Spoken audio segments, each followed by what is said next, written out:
Hello，大家好，欢迎回来。在之前的影片里呢，我有和大家分享过，使用蓖麻油对我们中年女性是有很好的护肤效果，那就收到了很多朋友的留言，特别是有些朋友呢会觉得，这个蓖麻油太油腻，会不会堵塞毛孔啊？应该怎么样用才是效果最佳呢？今天我不只告诉你它的好处，而且还会分享怎么用最舒服，搭配哪些护肤产品一起用效果会更好，可以避开那种油的腻感。如果你是新朋友呢，欢迎来到我的频道。我今年51岁，在我的视频里呢，我会分享中年女性的生活、护肤、美容和时尚的穿搭。如果你对这一类的视频感兴趣的话，那就请继续看下去吧。如果你没有看过我之前视频里分享的蓖麻油，可以建议去看一下。在这里呢，我就简单的过一下蓖麻油的好处，特别是针对我们中年女性的肌肤。蓖麻油呢，它里边是含有蓖麻酸，它是一种天然的脂肪酸，对于我们这个年龄的肌肤呢是特别重要，因为它可以深层保湿，不流失水分，它可以柔化我们的细纹，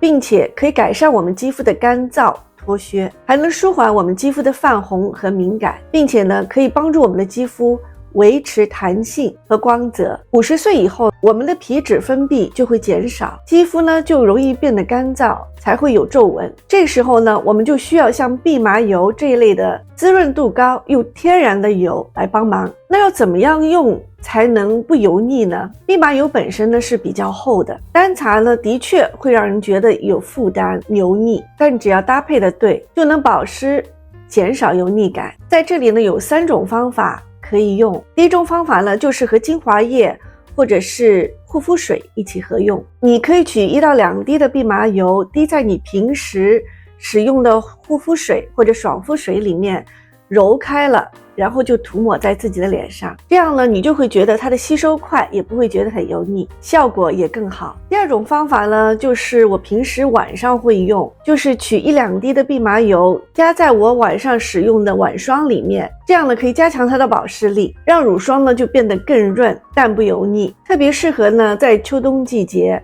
或者是晚上，起到一个给你整个脸油封的作用，这样呢就可以把我们之前上的护肤品全都封在脸上，起到更加保湿的作用。第3种方法呢，你可以搭配和其他的一些油使用，比如说玫瑰果油，或者是 jojoba oil， 或者是杏仁油都可以。总之呢，和一些比较轻盈的油混合在一起，1对1的比例，1滴蓖麻油和1滴玫瑰果油混在一起使用，这样呢就会减少蓖麻油的油腻感，质地呢也会觉得比较润，比较容易推开。在之前视频里呢，我已经介绍过了，蓖麻油可以擦在我们眼睛的周围，去淡化我们眼睛周围的细纹，并且也可以擦在我们的眉毛或者是眼睫毛的地方，让我们的眉毛和眼睫毛更长更浓密。在这里呢，我就不具体展开叙述了。甚至于呢，有些朋友还会使用它在你的头皮处，帮助你的头发生长。其实我自己没有使用过，但是我听到我有个朋友告诉我，不用每天去使用，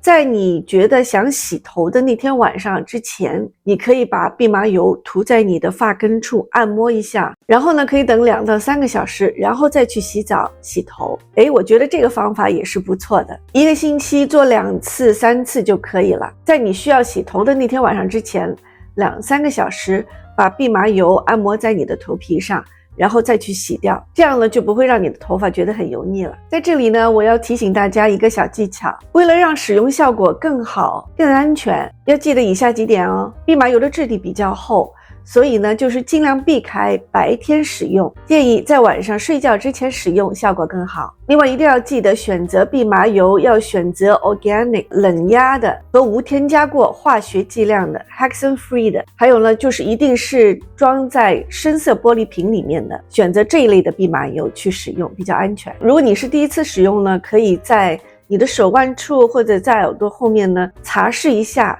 看看是不是有什么过敏反应。50岁后，我们的肌肤就像一块变得很薄的布，容易干，容易裂，弹性也下降了。蓖麻油呢，就像一层温柔的防护膜，能够安抚、滋养和修复我们的肌肤，还可以帮助我们保持自然的光泽，而且它的价格也不高，耐用，又有很多其他的用途，真的很值得纳入你的保养routine里面。你也有用过蓖麻油吗？欢迎留言和我分享你的用法和秘诀哦。如果你也喜欢今天的视频的话，请记得点赞、订阅和分享。好，那我们下次再见喽，拜拜。